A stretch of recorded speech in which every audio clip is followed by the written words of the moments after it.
पास में कुछ सॉलिड चीजें हो कि हम क्यों अनीमिया पर इतना फोकस कर रहे हैं। क्योंकि भारत में जो महिलाएं हैं, भारतीय महिलाएं, उनकी जो औसत ऊंचाई होती है वो करीब 5 फीट 1 इंच होती है। और उनका वजन होता है करीब 56 किलो। ये औसत की बात कर रही हूं मैं। लेकिन अगर आप बाकी जगहों की देखेंगे, स्वीडन, नॉर्वे, स्विट्जरलैंड, अमेरिका, चीन, आप अमेरिकन भी याद रख लें तो भी ठीक है। 5 फीट 4 इंच होती है वहां की। सबसे ज्यादा लंबी महिलाएं तो स्वीडन की होती हैं, लेकिन अमेरिकन महिलाएं 5 फीट 4 इंच औसत लंबाई होती है। और उनका औसत वजन करीब 78 केजी, 79 केजीज होता है। तो अपने यहाँ से करीब 22 20 किलो तो ज्यादा वजन होता है। मगर उससे ज्यादा इंपॉर्टेंट ये है कि हाइट अपने यहाँ से एवरेज तौर पर 3 इंच ज्यादा होती है। ये आंकड़ा अगर आप याद रख लेंगे, सारे आप याद न रखें, सिर्फ इतना याद रखें, अपने यहाँ average 5 feet 1 inch height, America में एवरेज 5 फीट 4 इंच हाइट। तो यहाँ पर अमेरिका हमसे आगे है। शारीरिक रूप से निष्क्रिय महिलाएं, शारीरिक रूप से निष्क्रिय मतलब जो रेगुलर एक्सरसाइज नहीं करती हैं, जो रेगुलरली वॉक नहीं करेंगी, योगा नहीं करेंगी, वो महिलाएं इंडिया में सबसे ज्यादा है, 57%। अगर आप देखिए अमेरिका में 25% है, चीन में 28% है। आप अमेरिका का आंकड़ा याद रख लें। तो अपनी डायरी में प्लीज नोट कीजिए, हाइट 5 फीट 1 इंच, अमेरिका की हाइट 5 फीट 4 इंच। या हमारे यहाँ पर शारीरिक रूप से निष्क्रिय महिलाएं जो एक्सरसाइज नहीं करती, ऐसा लिख लीजिए, वे महिलाएं जो एक्सरसाइज नहीं करती हैं वो है 57%, अमेरिका में है 25%। फिर खेलों में हमारी महिलाएं, भारतीय महिलाएं बहुत कम तो पार्टिसिपेट करती हैं, और कम पार्टिसिपेट करती हैं तो जीतती भी कम है। मतलब एक तो नंबर कम है पार्टिसिपेट करने का, प्लस स्टैमिना भी कम है जीतने का। इसलिए जैसे 56 महिलाओं ने अगर टोक्यो ओलंपिक्स में पार्टिसिपेट किया, जीती 3 महिलाएं।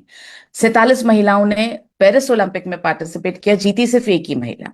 तो न सिर्फ नंबर कम है हमारे यहाँ पर पार्टिसिपेशन का, बल्कि इसके साथ साथ स्टैमिना भी कम है। अमेरिका देखिए आप, 330 महिलाओं ने पार्टिसिपेट किया तो 66 महिलाएं जीती। प्रतिशत याद रख लीजिए, अपने यहाँ पे करीब 2% महिलाएं ओलंपिक जीतती हैं, अमेरिका में 20% जीतती हैं।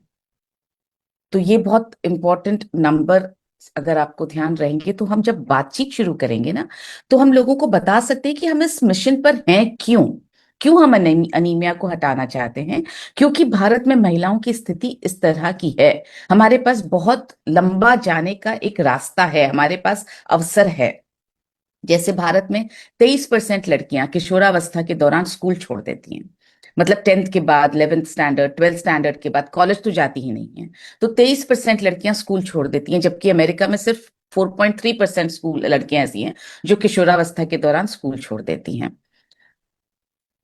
इतना ही अगर आपको याद रह जाएगा तो भी बहुत है। ये आंकड़ा ना भी याद रहे कि होम मेकर्स कितनी हैं। अपने यहाँ पे 53% महिलाएं होम मेकर्स हैं, मतलब सिर्फ घर पर काम करती हैं। जो भी आंकड़ा हम बदल रहे हैं, क्योंकि पर काम करने वाली महिलाओं का मतलब सिर्फ घर का ही काम करना, मतलब होम मेकर। मगर हम तो अपने घर से ही दुनिया को बदल रहे हैं। हम तो अपने घर से ही लोगों की सेहत के मित्र बन रहे हैं, तो हम ये आंकड़ा भी बदल रहे हैं। सो यहाँ पर भी हमारे अभियान में आपको जोड़ने के लिए हम आमंत्रित करते हैं। तो 53% महिलाएं जो होम मेकर्स इंडिया में, हम वो आंकड़े भी बदल रहे हैं। ये देखिए, ये भी आंकड़ा हम बदल रहे हैं। भारत में महिलाओं की एवरेज इनकम, जो नौकरी करती हैं, वो जो नहीं करती हैं उनकी तो कोई एवरेज इनकम है भी नहीं। जो नौकरी करती है उनकी एवरेज इनकम, मासिक आय बता रही हूं मैं, 35,000 रुपए है। जबकि स्विट्जरलैंड में आप देखिए, हाईएस्ट है 5,75,000 रुपए, महिला की बात कर रही हूँ। हम ये भी तो बदल रहे हैं। हम मौका दे रहे हैं कि हम महिलाओं की मासिक आय बदल रहे हैं। सो ये दो आंकड़े हमें अपने अभियान में लोगों को लाने के लिए बहुत मदद करेंगे। इनको नोट करके रखिएगा। तो इतना होने पर भी हर क्षेत्र में हम पीछे क्यों हैं? क्योंकि अनीमिया एक बड़ा कारण है, क्योंकि फिजिकल और इमोशनल ताकत हमें नहीं मिलती। अब मैं आपको बताने जा रही हूँ कि ये अनीमिया को हम डिफाइन कैसे करेंगे। बहुत सिंपल शब्दों में आपको बता रही हूं मैं कि अनीमिया को हम डिफाइन कैसे करेंगे। ये देखिए, ये है वो वजह जिसको आपको याद रखना है, और ऐसे ही आपको बताना है। आपको ये बताना है कि मासिक धर्म के दौरान जो महिला को या किसी भी बिटिया को जब मासिक धर्म होता है, तो कम से कम 30 ml ब्लड उसके शरीर से निकल जाता है, वो 3 से 5 दिनों में। या सबसे ज्यादा जो रिकॉर्ड किया गया है शोध में वो है 180 ml। और एवरेज तौर पर 80 ml ब्लड उसके शरीर से निकल जाता है, चाहे वो कोई बेटी हो, मतलब अविवाहित महिला हो, या वो विवाहिता हो, या वो एक माँ बन चुकी हो। जिस भी बिटिया या महिला के शरीर से को मासिक धर्म होता है, उनके शरीर से एवरेज तौर पर 80 ml खून बाहर निकल जाता है। इतने खून के कारण आयरन कितना बाहर निकलता है, देखिए एवरेज तौर पर 14 mg आयरन शरीर से बाहर निकल जाता है।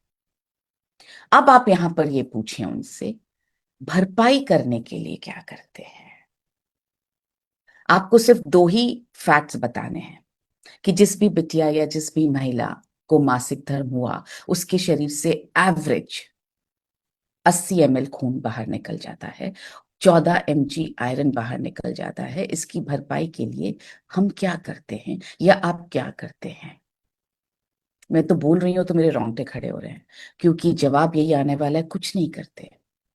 किसी भी घर में ऐसा नहीं होता कि आयरन से समृद्ध चीजों को ज्यादा खिलाया जाता हो जब बिटिया को मासिक धर्म शुरू होने लगता है। मिनारकी के बाद जो मासिक धर्म शुरू होता है, उस पीरियड को बोलते हैं मिनारकी। तो मिनारकी के बाद में ऐसा किसी भी घर में मैंने नहीं देखा है, मुझे पता नहीं, हो सकता है आपका अनुभव कुछ अलग रहा हो। मेरा अनुभव यही है, और डेटा भी यही कहता है कि घरों में बिटिया को कुछ अलग आयरन समृद्ध नहीं खिलाया जाता है। तो जब ये कमी लगातार हर महीने बनी रहेगी, तो धीरे धीरे अनीमिया की ओर उसका शरीर बढ़ने लगता है। और